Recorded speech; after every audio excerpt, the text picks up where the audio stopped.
Film की शुरुआत एक माँ से होती है जो अपने बेटे चोएंग के साथ बरसात के दिन टहल रही होती है।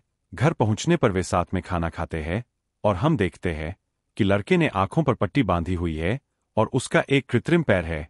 माँ जोर देती है कि वह हमेशा अपनी आंखों को ढके रखे और कभी भी अपनी आंखों पर से पट्टी न हटाए। जल्द ही जब वे दुर्व्यवहार करने वाले पिता के आने से बाधित होते हैं तो वह उन पर आरोप लगाता है कि वे भागने की कोशिश कर रहे हैं और घृणा के साथ उसके बिना एक नया जीवन शुरू करना चाहते हैं। वह सवाल करता है कि क्या बच्चा सिर्फ अपनी आंखें ढकने से इंसान बन जाएगा। वह उसे नुकसान पहुंचाने की धमकी देता है और यहां तक कि उसे ठीक करने के लिए उसकी आंखें निकालने का सुझाव भी देता है। जैसे ही तनाव बढ़ता है, आदमी मां पर हिंसक हमला करना शुरू कर देता है। चोएन आखिरकार अपनी मां के आदेशों की अनदेखी करते हुए हस्तक्षेप करता है। वह अपनी आंखों से पट्टी हटाता है, फिर शांति से अपने पिता के पास जाता है जो एक ट्रांस जैसी अवस्था में घर से बाहर निकलता है, पीछे की ओर चलता है। वह इस तरह से तब तक जारी रहता है जब तक वह एक भीड़ भरी सड़क पर नहीं पहुंच जाता। वह अचानक अपने बेटे के सामने खड़ा होना बंद कर देता है जो अभी भी एक ट्रांस में है। वह आदमी धीरे धीरे अपने नंगे हाथों से अपनी गर्दन मरोड़ता है और अपनी जान ले लेता है। बाद में हम पाते हैं कि मां आंसुओं के साथ चोएं को सहला रही है जब अचानक वह उसका गला घोंटने की कोशिश करती है। कुछ ही क्षणों बाद वह उसे भी ट्रांस में डाल देता है और उसे मारने से रोकता है। फिर वह अपनी मां को नदी के किनारे ले जाता है जहां वह ट्रांस से जागने के बाद टूट जाती है। इस बिंदु पर यह पता चलता है कि उसके पास लोगों के दिमाग को नियंत्रित करने की शक्ति है, बस उन्हें देखकर। फिर हम एक वयस्क के रूप में चोएं को देखते हैं जो एक असामाजिक अकेला व्यक्ति बन गया है। वह समाज के प्रति घृणा के साथ एक कड़वा व्यक्ति बन गया है, संभवतः इसलिए क्योंकि उसका जीवन आसान नहीं रहा है। वह अपनी अलौकिक शक्तियों का उपयोग अमीर व्यवसायों, बैंकों से पैसे चुराने और जो कुछ भी वह चाहता है उसे पाने के लिए करता है। मूल रूप से दिन के अंत में वह चुराए गए पैसे का उपयोग यादृच्छिक होटल के कमरों में रहने के लिए करता है, खुद को दूसरों से छुपाता है। दुनिया भर में अपनी अगली डकैती तक कहानी फिर IMQN पर आ जाती है जो कोरियाई और विदेशियों के साथ स्क्रैपयार्ड में काम करता है। उसके सबसे अच्छे दोस्तों में तुर्की और घाना से अली और बोबा शामिल है। काम के बाद एक शाम वह अपने जन्मदिन को दोस्तों के साथ थीम पार्क में बिताता है। कार से उतरते समय क्यूएम को एक वाहन द्वारा हिंसक रूप से कुचल दिया जाता है और अगले दिन उसे अस्पताल ले जाया जाता है। यह पता चलता है कि वह अपेक्षाकृत जल्दी ठीक हो रहा है, जो सभी को आश्चर्यचकित करता है। दुर्भाग्य से उसके दोस्त खबर देते हैं कि उसे उसकी नौकरी से निकाल दिया गया है। इसके बाद क्यूएम हर दिन नौकरी की लिस्टिंग के लिए अखबार खंगालता है। संयोग से उसे यूटोपिया नामक एक मोहरे की दुकान में नौकरी का एक अवसर मिलता है। वहां जाने पर उसे वह जगह अंधेरी और छायादार लगती है, लेकिन मालिक उसका गर्मजोशी से स्वागत करता है। यह पता चलता है कि इस मोहरे की दुकान का मालिक जंगसिक और उसकी बेटी यांगोंग सुक है। वह उसे बताता है कि वे कैसे दुकान से पैसे गायब होने का उल्लेख करने से पहले काम करते हैं। हालांकि वहां निगरानी कैमरा लगा हुआ है, लेकिन किसी को भी टेप पर नहीं पकड़ा गया है। अगले दिन कैम अपने नए कार्यस्थल पर पहुंचता है। वहां उसकी मुलाकात युवा सुक से होती है जो बताती है कि वह एक परिचारिका बनने की तैयारी कर रही है। दोनों एक दोस्ताना बातचीत में शामिल होते हैं और जल्दी ही दोस्त बन जाते हैं। उसी दिन बाद में क्यू के दोस्त बोबा और अली दुकान पर उससे मिलने आते हैं। वे सभी एक साथ घूमते हैं, जिसमें बॉस और युवा सुक शामिल है।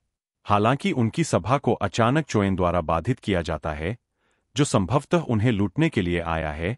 वह सभी को उनके ट्रैक में रोक देता है। जैसे ही वह दुकान के अंदर कदम रखता है, हम उसकी शक्ति का पहला वास्तविक प्रदर्शन देखते हैं और सीखते हैं कि वह अपनी आंखों से एक साथ कई लोगों को नियंत्रित कर सकता है। वह लोगों को उनके विचारों और कार्यों पर नियंत्रण खोने देता है और यहां तक कि उनकी यादों को भी मिटा देता है। कुछ ही क्षणों बाद बॉस अभी भी कुछ दिनों में तिजोरी में जाता है और उसे लाता है। इस बीच क्यूएम को बेचैनी महसूस होने लगती है, जैसे कि वह अपने शरीर के किसी भी हिस्से को हिला नहीं सकता है। हालांकि वह धीरे धीरे माइंड कंट्रोल से मुक्त हो जाता है, लेकिन उसके आसपास के सभी लोग सम्मोहित हो जाते हैं। यह पता चलता है कि वह ऐसी माइंड कंट्रोलिंग क्षमताओं से प्रतिरक्षित है और इसका उस पर कोई प्रभाव नहीं है, बिल्कुल भी नहीं। हालांकि शुरू में अविश्वास में चोएन जल्दी से स्थिति को नियंत्रित कर लेता है। वह अली और बोबा को हुनम पर हमला करने के लिए प्रेरित करता है और यहां तक कि युवा सुक को भी उसे पीठ में छुरा घोंपने के लिए कहता है। हमारा नायक बहादुरी से वापस लड़ने की कोशिश करता है, लेकिन अंततः उसे कई बार बिजली का झटका लगता है। इस घटना के बाद उसे और उसके मालिक को अस्पताल ले जाया जाता है। सीडी दुखद रूप से मर जाती है, लेकिन काम लगभग तुरंत ठीक हो जाता है, जिससे हर कोई हैरान रह जाता है। दूसरी ओर चोएन अपनी शक्तियों के साथ प्रयोग करता हुआ दिखाई देता है। यह समझने की कोशिश करता है कि एक सामान्य इंसान उनका विरोध कैसे कर सकता है। वह विश्वास नहीं कर सकता कि कोई उसके शक्तिशाली ट्रांस से बाहर आ गया है। उसके बाद अली और बोबा के साथ गुनाम ने सबूत के लिए निगरानी फुटेज को पुनः प्राप्त करने की कोशिश की, लेकिन शोएन भी उसी फुटेज के लिए दुकान पर पहुंच जाता है। वह उन्हें पकड़ने के लिए अपने नियंत्रण में लोगों के एक बड़े समूह को साथ लेकर आया है।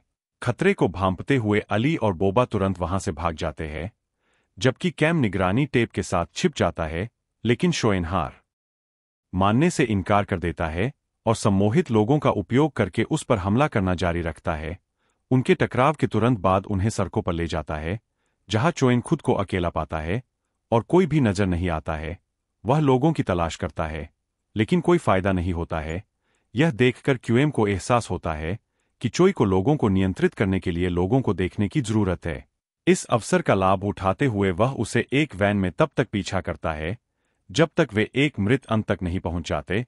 क्यूएम फिर वैन से बाहर निकलता है और सीधे उसका सामना करता है, लेकिन जल्द ही खुद को सम्मोहित लोगों के एक समूह से घिरा हुआ पाता है, जो लोग टूटी बोतलों से लैस होकर उसके पास आते हैं। लेकिन इससे पहले कि वे हमला कर सकें, क्यूएम अपने टेजर का उपयोग करके चोएन को झटका देता है, जिससे उसका दूसरों पर नियंत्रण टूट जाता है। इसके बाद वह चोएन को पकड़ता है और उसके सिर को धक देता है, ताकि वह अपने दिमाग पर नियंत्रण करने की शक्ति का उपयोग न कर सके। फिर वह उसे पुलिस स्टेशन ले जाता है, उम्मीद करता है कि वे उस पर विश्वास करेंगे। हालांकि उसकी योजना विफल हो जाती है, क्योंकि पुलिस उसकी कहानी पर विश्वास नहीं करती, बल्कि उन्हें लगता है कि वह किसी नशे में है। उसे अनदेखा कर देती है और उसे हटा देती है, जिससे चोइन को अपनी शक्तियां वापस मिल जाती है। वह बिना समय गवाए सभी पुलिस वालों को सम्मोहित कर लेता है, यहां तक कि वह एक पुलिस वाले कोम पर गोली चलाने के लिए कहता है, लेकिन बाद वाला उसे चकमा देने में कामयाब हो जाता है। यह कैम चोइन का पीछा करते हुए भीड़ भाड़ वाले रेलवे स्टेशन तक जाता है। एक जगह वह उसे घेर लेता है और उस पर हमला कर देता है। बेगुनाह लोगों के लिए जोखिम से अनजान एक हताश चाल में चोइन एक मां को अपने बच्चे को पटरियों पर फेंकने के लिए कहता है, जैसे ही एक ट्रेन आती है। यह देखकर कैम सहज रूप से बच्चे को बचाने के लिए कूदता है, लेकिन इस प्रक्रिया में तेज गति से चल रही ट्रेन के किनारे से टकरा जाता है। इसके बाद चोइन उसे रेलवे स्टेशन पर मरने के लिए छोड़ देता है और घटनास्थल से भाग जाता है। लेकिन जैसा कि अपेक्षित था, कैम न केवल बच जाता है, बल्कि कुछ ही समय में खुद को ठीक करने में कामयाब हो जाता है। इस बीच चोइन वापस होटल में चला जाता है। जहां वह लेटा हुआ था, वह पाता है कि वह पुलिस से भरा पड़ा है। उसे डर है कि वह पकड़ा जा सकता है। वह कुछ अमानवीय करने का फैसला करता है। वह वहां मौजूद पुलिस को सम्मोहित करता है और उन्हें एक दूसरे पर गोली चलाने के लिए मजबूर करता है, जिससे वे सभी क्रूर तरीके से खत्म हो जाते हैं। कैम को पता चलता है कि चोइन एक खतरनाक व्यक्ति है, जो अपनी इच्छा पूरी करने के लिए हजारों लोगों की हत्या कर सकता है। इसलिए वह उसे हमेशा के लिए खत्म करने का फैसला करता है। फिर कुनम अपने दोस्तों अली और बोबा के पास पहुंचता है और उन्हें स्थिति के बारे में बताता है। वे तुरंत उसकी मदद करने के लिए सहमत हो जाते हैं, क्योंकि उन्हें पता है कि शहर खतरे में है। कुछ योजना के बाद अली एक पुरानी वैन को संशोधित करता है और एक अस्थायी फ्लेयर गन तैयार करता है, ताकि चोइन को अंधा कर सके। इस बीच चोइन अधिकारियों का ध्यान आकर्षित करता है, जिससे जांच शुरू होती है। लेकिन जब वे उसकी मां के घर पहुंचते हैं, तो वह उन्हें तेजी से खत्म कर देता है। फिर चो अपनी मां से भिड़ता है और उसे मारने के बारे में भी सोचता है। हालांकि वह ऐसा करने से बचता है और इसके बजाय उसे एक बड़ी रकम देकर छोड़ देता है, जो उसके पास थी, बैंक से पहले चुराया गया। इस बीच तीनों अपनी संशोधित वैन में घूमते हैं और शोएन को खोजने और अराजकता को समाप्त करने के लिए दृढ़ संकल्पित होते हैं। क्योंकि वे गाड़ी चलाते हैं, क्यूएन अप्रत्याशित रूप से सो जाता है और जागता है और पाता है कि बोबा अली पर हमला कर रहा है। चेन के नियंत्रण में वे एक पास के अपार्टमेंट परिसर में रुकते हैं और संदेह करते हैं कि वह अपनी शक्तियों का उपयोग किसी ऐसे स्थान से कर रहा होगा जहां वह उन्हें अपने संदेह के अनुसार देख सकता है। हमारा नायक चोएन की एक झलक पकड़ता है और उसका पीछा करना शुरू कर देता है। अली और बोबा को वैन में प्रतीक्षा करते हुए अपार्टमेंट के अंदर छोड़ देता है कि क्यूएम सभी निवासियों को एक ट्रांस जैसी स्थिति में पाता है। चोएन अपनी शक्तियों का उपयोग इन लोगों की आवाजों के माध्यम से उनसे संवाद करने के लिए करता है।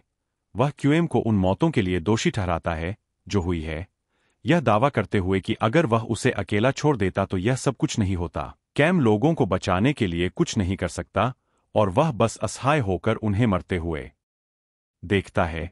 इस बीच चोएन अराजकता को पीछे छोड़ देता है और बाहर निकलता है, जहां अचानक अली और बोबा उस पर एक फ्लेयर गन से हमला करते हैं। हालांकि वह अप्रभावित रहता है और उन्हें पकड़ने में कामयाब हो जाता है। उसके बाद कैम अपने दोस्तों की खोज करता है, लेकिन वे कहीं नहीं मिलते। निराश और थका हुआ वह आराम करने के लिए मोहरे की दुकान पर लौटता है, लेकिन चोएन द्वारा बिछाए गए एक घातक जाल में फंस जाता है, जिससे वह भयभीत हो जाता है और पाता है कि अली और बोबा को फांसी के लिए तैयार बांध दिया गया है। इससे पहले कि वह प्रतिक्रिया कर पाता, क्यूएम अचानक बेहोश हो जाता है और खुद को लटका हुआ पाता है और अपने दोस्तों की तरह असहाय पाता है। चोएन फिर बाहर की तरफ कदम बढ़ाता है और उन्हें धीरे धीरे दम घुटने और मरने के लिए छोड़ देता है। किस्मत से क्यूएम को पास में एक उपयोगिता चाकू दिखाई देता है, जिसका उपयोग वह अपनी रस्सी काटने के लिए करता है। लेकिन अपने सर्वोत्तम प्रयासों के बावजूद वह अपने दोस्तों को समय पर बचाने में असमर्थ होता है और वे दुखद रूप से अपने अंत को पाते हैं। इस बीच चोएन का सामना बॉस की बेटी यंग सुक से पॉन शॉप के बाहर होता है और उसे एक ट्रांस में डाल देता है। क्यूएम के आते ही वह उसे चोएन के साथ कार में बैठते हुए देखता है। उसे डर है कि वह उस लड़की को मार देगा। हमारा हीरो कार्रवाई करने का फैसला करता है। वह अपनी वैन में उनका पीछा करता है। अंत में एक गहन पीछा होता है। चोएन तब रुक जाता है जब वह अपनी कार को ट्रक से टकरा देता है। चोटों के बावजूद वह अभी भी कैम के रास्ते को अवरुद्ध करने के लिए आसपास के ड्राइवरों को हेरफेर करने में कामयाब होता है, जिससे एक बड़ी यातायात दुर्घटना होती है जो धीरे धीरे आगे बढ़ती है। कैम जैसे ही उम्मीद खोने लगता है, अली और बोबा की आत्माएं चमत्कारिक रूप से उसके बचाव में आ जाती है। वे उसे वैन में लगे स्पीड बूस्टर को सक्रिय करने के लिए कहते हैं, जिससे अंततः उसकी जान बच जाती है। बाद में चोएन एक इमारत की छत पर भाग जाता है, जहां युवा सुक को बंधक बना लिया जाता है। कैम उन्हें पकड़ लेता है, लेकिन उसे अकेला पाकर क्रोध से भर जाता है। वह चोएन पर हमला करना शुरू कर देता है। तभी उसे पता चलता है कि युवा सुक दूसरी इमारत के किनारे खड़ा है, जिससे वह एक गंभीर दुविधा में फंस जाता है। उसे या तो चोएन को रोकना होगा या युवा सुक को बचाना होगा। टकराव के बीच में चोएन कैम को गोली मारता है और उसे बेरहमी से पीटना शुरू कर देता है। ठीक उसी समय जब ऐसा लगता है कि वह उसे खत्म कर देगा, कैम बहादुरी से बताता है कि कोई भी वास्तव में चिन की असली पहचान नहीं जानता है, क्योंकि वह अक्सर नकली उपनामों का उपयोग करता है। ऐसा शायद इसलिए है क्योंकि उसका कोई परिवार का सदस्य नहीं है और कोई भी उससे प्यार नहीं करता। यह सुनकर चोएन एक पल के लिए विचलित हो जाता है, जिससे हमारा हीरो एक जवाबी हमला करता है। साहसी कदम कुनम खुद को और अपने दुश्मन को इमारत से नीचे फेंक देता है और सड़क पर गिर जाता है। नीचे वह हमेशा की तरह गिरने से बच जाता है, लेकिन चोएन इसके आगे झुक जाता है। इससे पागलपन का अंत हो जाता है। फिर दृश्य कुछ वर्षों बाद बदल जाता है, जहां कैम को एक वेस्ट मेट्रो स्टेशन पर व्हील चेयर तक सीमित देखा जाता है। वह वाइसुक से फिर से मिलता है, जिसने एक परिचारिका बनने का अपना सपना पूरा किया है। जैसे ही वे मिलते हैं, शांति का एक दुर्लभ क्षण आता है। हालांकि यह लंबे समय तक नहीं रहता है, क्योंकि लोगों को पता चलता है कि एक बच्चा ट्रेन की पटरियों पर गिर गया है। वे समाधान खोजने की कोशिश में इधर-उधर भागने लगते हैं, लेकिन वे कोई योजना नहीं बना पाते और ट्रेन जल्द ही आ जाती है। यह छोटी लड़की को कुचल देती है, जिससे सभी भयभीत हो जाते हैं।